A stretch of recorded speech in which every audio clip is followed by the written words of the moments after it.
अपरे नियताहारा प्राणान् प्राणेषु जुह्वति सर्वेप्येते यज्ञविदो యజ్ఞక్షపిత కల్మషాః.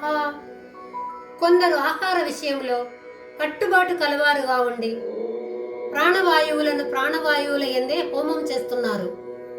అంటే శరీరమును ఇంద్రియాలను తప్పింపజేసి క్రమంగా శరీరమును ఇంద్రియాలను స్వాధీనం చేసుకుంటున్నారు. ఇటువంటి యజ్ఞం తెలుసుకుని ఆచరిస్తున్న వారందరూ పాపమును తొలగించుకొనుచున్నారు. ఆహార నియమం కూడా ఒక యజ్ఞమేనని తెలుస్తుంది. ఆహారం అనేది ఒక సామాన్య విషయమేనని కొందరు తలుస్తారు. కానీ శ్రీకృష్ణుడు దానికి భగవద్గీతలో సముచిత స్థానం ఇచ్చి గౌరవించినారు. గీతలో చాలా చోట్ల ఆహారం గురించి ప్రస్తావించెను. మోక్షమునకు కావలసిన సాధనములలో ఆహారమును కూడా చేర్చినారు. ఎందుకంటే ఆహారము వల్లనే మనస్సు ఏర్పడుతున్నది.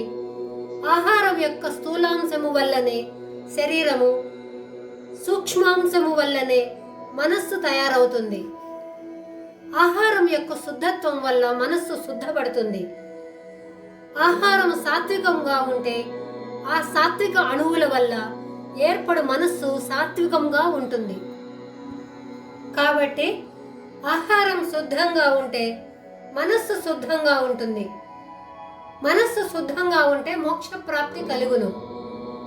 కాబట్టి ఆహారంను నిగ్రహించుకోవటం ఒక యజ్ఞమేనని తెలుస్తుంది. ఆహారమును ఏ విధంగా తీసుకోవాలంటే మితంగా, సాత్వికంగా, న్యాయార్జితంగా, ఇంకా భగవదర్పితముగా, ఇంకా నియమిత కాలంలోనే తీసుకోవాలి. ఈ 5 విధములైన పద్ధతులను ఆహార విషయంలో గమనించుకుంటూ ఉండాలి.